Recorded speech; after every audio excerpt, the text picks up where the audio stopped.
ना आज महाराष्ट्राची आपण परिस्थिती बघतोय, ना शेतीमध्ये आपण पुढे चाललोय, ना उद्योग क्षेत्रामध्ये आपण पुढे चाललोय. आज बट्ट्याबोळ झालेला आहे तो एकाच कारणामुळे झालेला आहे, कारण हे खोके सरकार आपल्या डोक्यावर बसलेलं आहे आणि त्यांना महाराष्ट्र पुढे नेण्यात काडी मात्र रस नाहीये. हजारो विद्यार्थी दिवस रात्र आंदोलन करत आहेत, तिथे कोणी लक्ष द्यायला तयार नाहीयेत.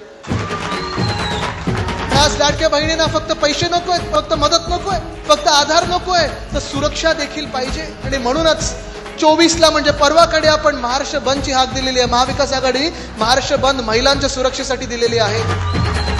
हा 2 वर्षापूर्वीचं निर्लज्ज सरकार आपल्या डोक्यावर बसवलेलं आहे, त्याला आता हटवल्याशिवाय आपण थांबायचं नाही, ही शपथ आपल्या लाडक्या बहिणींनी घेतली पाहिजे.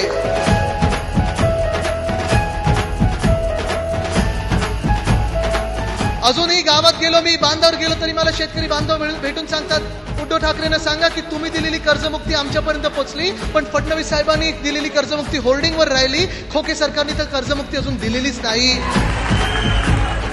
या नेत्याकडून सगळं काही 25 वर्षात घेतलं, सामाजिक ओळख घेतली, राजकीय ओळख घेतली, सगळं काही घेतलं, त्याच व्यक्तीच्या सगळ्यात कठीण काळात त्याच्याच पाठीत खंजीर खुपसून स्वतःच्या स्वार्थासाठी असं निघून जाऊ शकतो, ही व्यक्ती तुमचा लाडका भाऊ होऊ शकते का, हा तुम्ही आज विचार करणं गरजेचं आहे. आणि हे जर आपण सगळ्यांना महाराष्ट्राच्या स्वाभिमानासाठी लढायचं असेल तर ह्या सगळ्या गैरसमजातून बाहेर राहून आपल्याला आपल्या एका महाराष्ट्रासाठी लढायला तयार राहायला लागणार. तयार आहात का? लढायला तयार आहात का? लढायला तयार असाल तर पुन्हा एकदा दोन्ही हात वरती करून वज्रमूठ दाखवा. वज्रमूठ हीच ताकद दिल्लीला हलवू शकते आणि दिल्ली समोर झुकणार नाही.